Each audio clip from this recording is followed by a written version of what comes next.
Una última cosa, señor Rodríguez, lo llamamos para esto de la iluminaria, pero usted sabe que los periodistas somos así, ¿no? Sí, aprovechamos las cosas, así que no le quito más tiempo.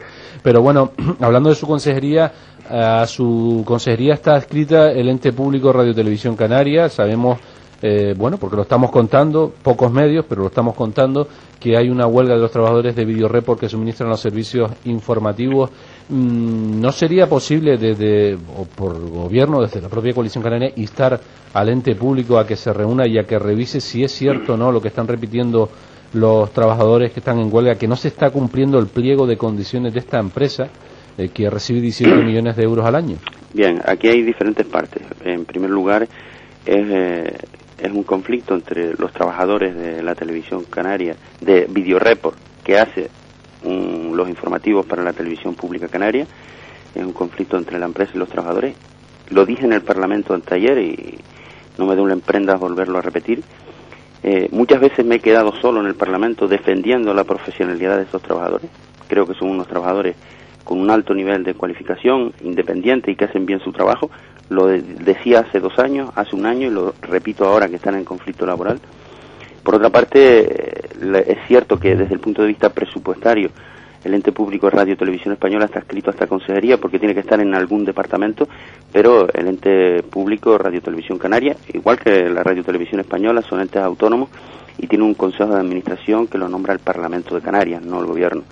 Por lo tanto, que no se reúne hace 5 meses, ese es el problema. Bueno, pues eso es una cuestión que está fuera de mi ámbito, de mi competencia y fuera de mi interés político, se lo aseguro. Ahora sí le digo que como consejero de trabajo, que también soy, me preocupa todo conflicto laboral y hago votos por, en primer lugar, garantizar el derecho a la huelga de todos los trabajadores. Si hubiera una queja a este respecto, pues intervendría.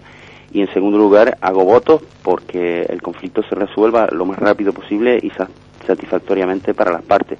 Pero como gobierno yo no puedo intervenir en un ente que es autónomo y tampoco puedo intervenir en un conflicto que es entre unos trabajadores y una empresa, a menos que se vea afectado un servicio público.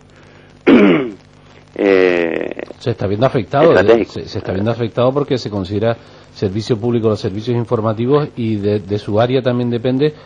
Cuando se piden y se plantean, y muchas veces lo pide desde su consejería, cuando hay conflictos que afectan a servicios públicos, servicios mínimos, y no se entiende. Yo no sé aquí si usted nos puede dar la versión de la consejería, qué ha pasado con los servicios mínimos, por qué no se han pedido, no considera el gobierno de Canarias servicio público esencial los informativos. Los servicios mínimos, cuando en un caso de conflicto de huelga, el primer deber de la administración laboral, el primero, es garantizar el derecho a la huelga, que es un derecho fundamental de los trabajadores.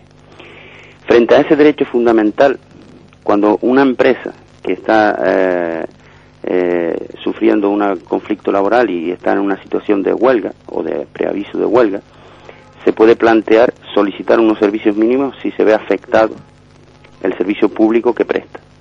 En este caso, la empresa no ha solicitado servicios públicos y el servicio de informativo se sigue prestando, por lo cual no hay motivo para que intervenga la autoridad laboral.